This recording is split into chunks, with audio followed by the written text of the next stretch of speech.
अगर आप 12 plus question सही करते हो दैट मीन्स आप इजीली 99 परसेंटाइल सिक्योर कर सकते हो। मैथ्स के पूरे पेपर में ऐसा कभी नहीं होगा कि सारे के सारे क्वेश्चन ही टफ हैं। आपको जो 25 क्वेश्चन अटेम्प्ट करने होते हैं उनमें से आपको minimum 5 to 6 question easier side पे मिलते हैं। तो आप डुएबल क्वेश्चन तो वैसे ही नहीं छोड़ रहे हो, क्वेश्चन सिलेक्शन की वजह से गलतियाँ आपकी हो नहीं रही है, तो आपका स्कोर इजीली आ जाए। क्योंकि मेरी जो शिफ्ट थी दैट इज 29 जनवरी शिफ्ट 2, उसमें मेरा स्कोर था 60 एंड मेरी जो परसेंटाइल थी वो थी 99.3 परसेंटाइल। 99 परसेंटाइल लाना कितना टफ लगता है ना, बट रियलिटी इज मैथ्स में 99 परसेंटाइल सिक्योर करना बहुत ईजियर टास्क होता है। अब आप बोलोगे कि ऐसा थोड़ी होता है, अगर हम फिजिक्स केमिस्ट्री मैथ्स को कंपेयर करते हैं तो सबसे हार्ड जो है वो मैथ्स ही आ रही होती है, और वो ईजियर कैसे हुई कि हम 99 ला सकते हैं। वही एक रीज़न है कि हार्ड होने की वजह से जहाँ आप केमिस्ट्री के अंदर 80 प्लस पे 99 ला रहे होते हो, वहाँ मैथ्स के अंदर 50 to 60 स्कोर पे आपका 99 परसेंटाइल आ रहा होता है। ठीक है, तो इसलिए क्योंकि मेरी जो शिफ्ट थी दैट इज 29 जनवरी शिफ्ट 2, उसमें मेरा स्कोर था 60 एंड मेरी जो परसेंटाइल थी वो थी 99.3 परसेंटाइल। तो उसके अकॉर्डिंग अगर देखा जाए तो अगर आप 12 प्लस क्वेश्चन सही करते हो दैट मीन्स आप इजीली 99 परसेंटाइल सिक्योर कर सकते हो। तो आज हम ऐसी 5 टिप्स डिस्कस करेंगे जिससे हम 99 परसेंटाइल सिक्योर कर सकते हैं और अपने कॉन्फिडेंस को मैथ्स के अंदर बूस्ट कर सकते हैं।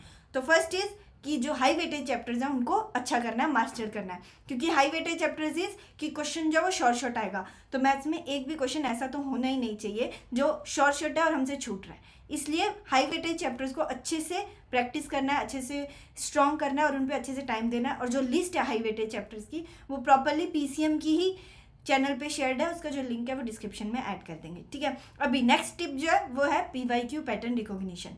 मतलब ये कि PYQs जो होते हैं ना मैथ्स में वो बहुत ज़्यादा रिपीट हो रहे होते हैं, तो ऐसा नहीं होना चाहिए कि जो रिपीटेड पैटर्न के PYQs है वो हमें सॉल्व नहीं करने आते हैं। इसलिए अपनी सॉल्विंग को लास्ट के डेज में तो स्पेसिफिकली PYQs ओरिएंटेड ज़्यादा करना है। ठीक है, जैसे वो बाइनोमियल थ्योरम में जनरल टर्म वाला क्वेश्चन होता है, सिमिलरली वेक्टर 3D में शॉर्टेस्ट डिस्टेंस वाला क्वेश्चन है, वो लास्ट के ईयर्स में बहुत ज़्यादा रिपीटेटिव है। इसलिए PYQ सॉल्व करके पैटर्न पकड़ना है और उसको स्ट्रेंथन करना है। Tip number 3 is question selection. Maths के पूरे पेपर में ऐसा कभी नहीं होगा कि सारे के सारे क्वेश्चन ही टफ हैं। आपको जो 25 क्वेश्चन अटेम्प्ट करने होते हैं उनमें से आपको minimum 5 to 6 question easier side पे मिलते हैं, और उसमें भी अगर आप हाई वेटेज की तरफ जाते हो तो आपको 7 to 8 क्वेश्चन ईजिली मिल जाते हैं। तो आपका मेजर मोटिव ये होना चाहिए कि जब आप मैथ्स के सेक्शन पे जा रहे हो, जनरली हम लास्ट में जाते हैं क्योंकि वो लेंथी है, और यहाँ हम मैथ्स के क्वेश्चन को राउंड 3 में सॉल्व कर रहे होते हैं।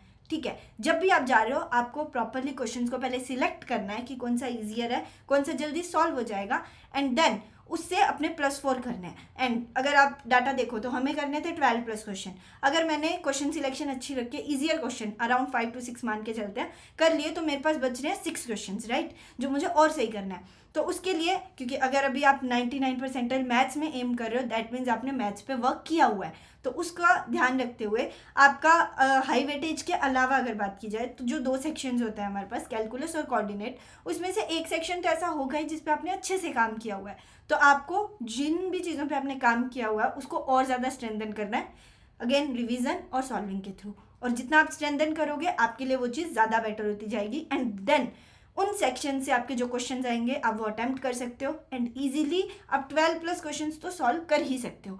एंड इसमें जो एक इंपॉर्टेंट चीज़ आ जाती है दैट इज टिप नंबर 4, वो होती है कि जनरली ना जैसे ही क्वेश्चन लेंदी कर देते हैं ना हमारे अंदर एक इनर्शिया आ जाता है। कितनी बार ऐसा हुआ कि मैथ्स का क्वेश्चन देके पता है कि इसमें ये फॉर्मूला लगेगा, ऐसे ऐसे सॉल्व होगा, बट कैलकुलेशन लेंदी है, टाइम ज़्यादा लेंगे, तब एक इनर्शिया आ जाता है, स्टार्ट भी नहीं करते हम क्वेश्चन, और हम क्वेश्चन स्टार्ट नहीं करते, हम डुएबल क्वेश्चंस को छोड़ देते हैं। तो ये गलती से बचना है। मैथ्स के क्वेश्चन में हाँ लेंदी है क्वेश्चन तो हम फर्स्ट राउंड में नहीं करेंगे, हम उसको राउंड 3 के लिए रखेंगे, बट राउंड 3 में जाके इनर्शिया की वजह से उसको स्किप नहीं करना है, उसको ट्राई करना है और एंड टू एंड सॉल्व करना है। और ये होगा कैसे, जब डेली प्रैक्टिस के अंदर क्वेश्चंस को एंड टू एंड सॉल्व करोगे, क्योंकि जनरली हार्ड जो हो रहा है ना मैथ्स का पेपर वो इसी वजह से हो रहा है क्योंकि वो लेंदी हो रहा है और most of the students questions को स्किप कर देते हैं। तो हमारे लिए एक अच्छा स्कोप बनता है 99 परसेंटाइल के लिए, क्योंकि हम उसको सॉल्व कर लेंगे, इसलिए इनर्शिया को ब्रेक करना है।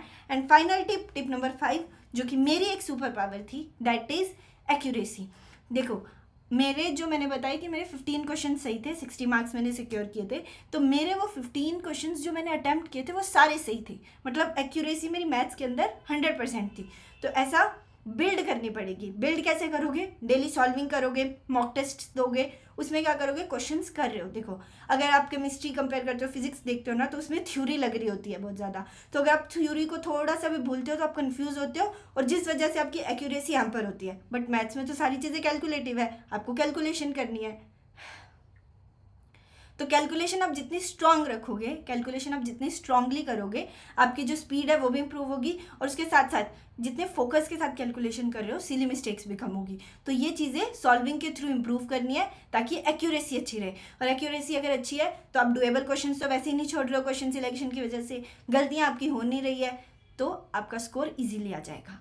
ठीक है, तो ये 5 टिप्स थी जो हमने डिस्कस की। फर्स्ट थी हाई वेटेज चैप्टर्स को मास्टर करना है, सेकंड इज PYQs को प्रैक्टिस करना है और पैटर्न को पकड़ना है, थर्ड इज कि हमें देखना है कि क्वेश्चन सिलेक्शन वाला पार्ट है वो कैसे हम स्ट्रॉन्ग कर सकते हैं। उसके साथ साथ जो लेंथी क्वेश्चंस होंगे हमें पता है कि वो सॉल्व हो सकता है, वो ईजियर है, तो उसको टाइम देना है, चाहे वो राउंड 3 में ही देना है। एंड फाइनल टिप, एक्यूरेसी का ध्यान रखना है, अपनी सिली मिस्टेक्स को जितना कम कर सकते हैं कम करने की कोशिश करनी है। ठीक है, तो अभी के लास्ट के फेज में इन 5 टिप्स पे अच्छे से काम करना है, एंड 99 परसेंटाइल आप इजीली सिक्योर कर सकते हो।